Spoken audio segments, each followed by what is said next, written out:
How's it going, everybody? Papa Wall Street back. And I'm going to do something a little new today. So,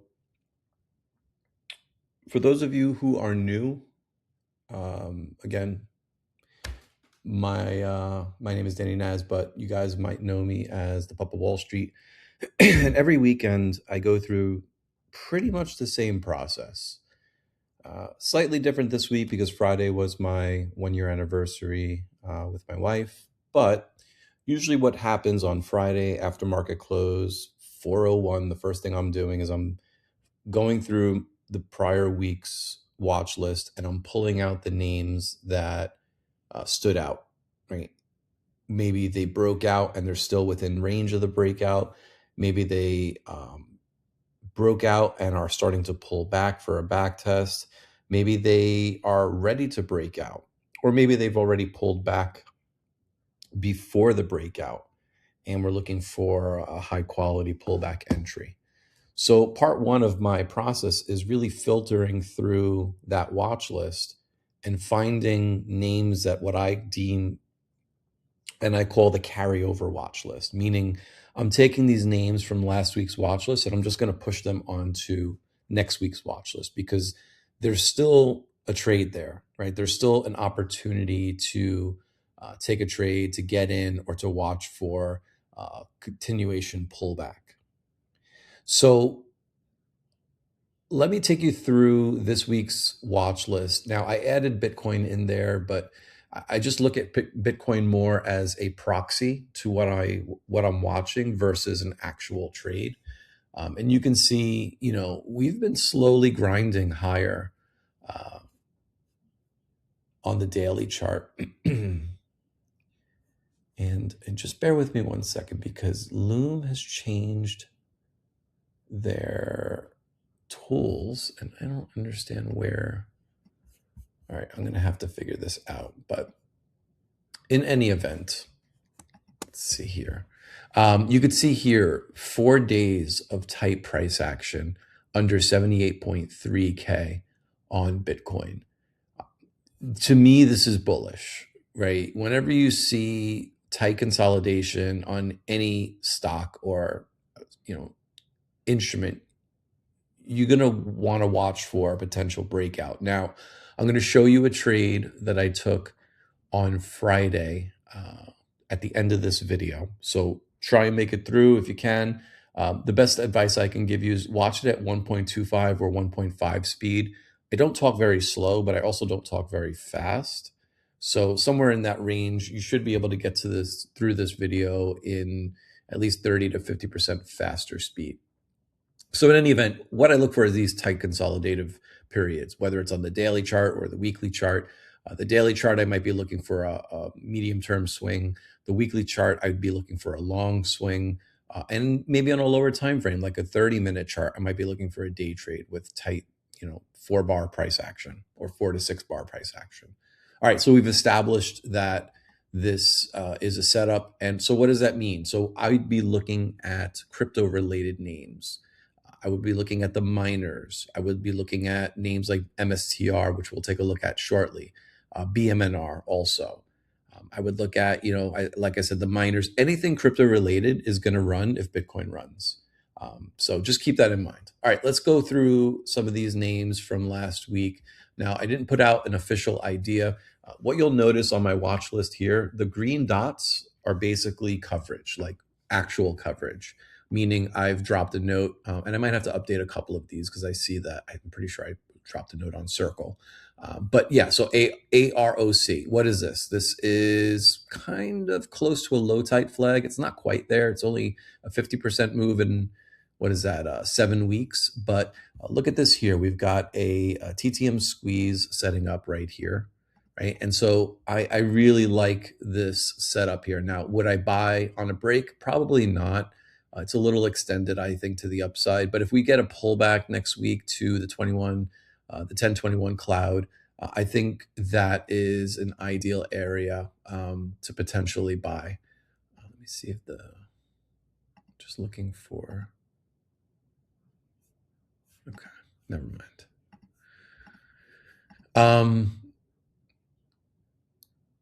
Okay, so going back to this, yeah, so I like this consolidation here between 33 and 37.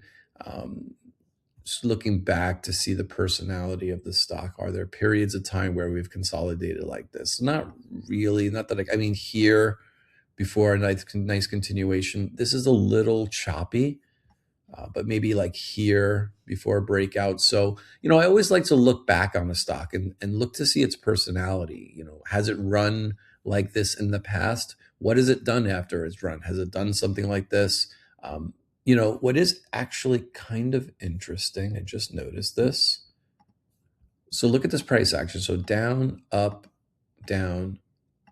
right? Look at this. It's kind of the same here, just a little more violent. So down, up, down, up, right? So sometimes, like, and I bet you if I put log on, it'll look a lot similar.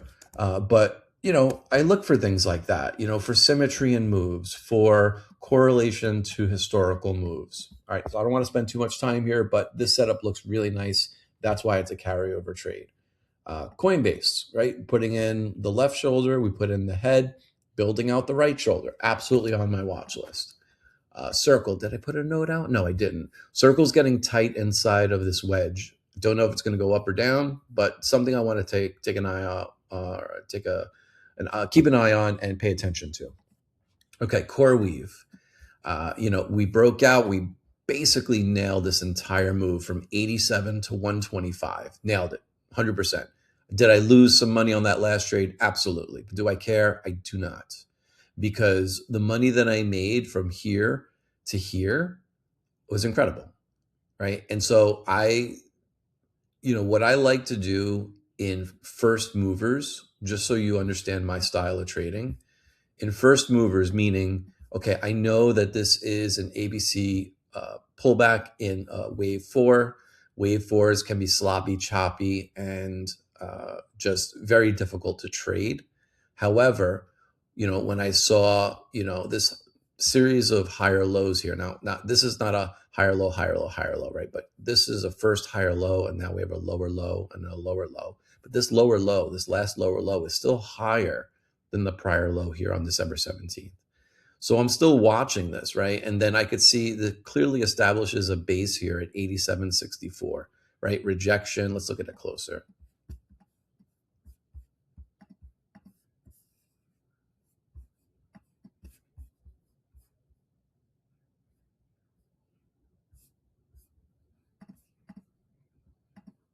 Right? You see rejection, rejection, rejection.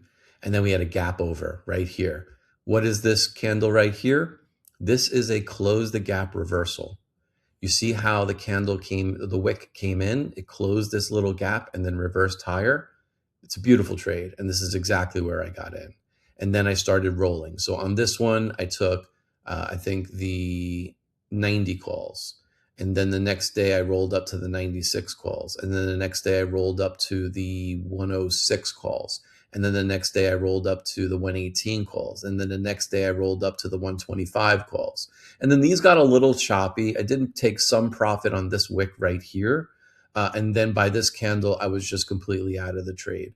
And then obviously big pullback, right? And so now what am I watching for? So I've already forecast out that this could be a potential wave 105, right? And so now what I'm watching for is this pullback. And the pullback, they tend to come in three waves. So maybe it's an expanded flat. So maybe it's A, B, C, right down to maybe 100. Why do I think that that's possible? Well, number one, the symmetry is there. It's right at a 50% move, 96.05, but also 100. $100 is a nice round number. That's your Livermore level. And I see some symmetry here also at the 382 at 102.87.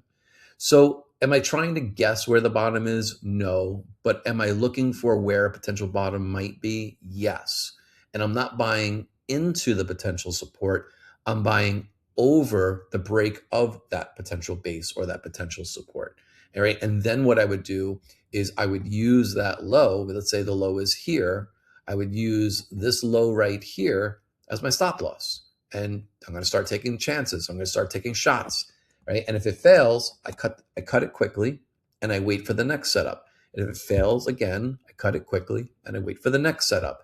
Eventually, if my count is correct, I'm going to win, right? So if I take a 0.5% loss or a 1% loss or a 2% loss on a trade, but then eventually I get a 50% winner or a 70% winner because I nailed the bottom or I nailed the reversal, that win takes care of all of those small losses. And so learning how to endure small losses is part of the game. You've got to build a thick skin when it comes to trading.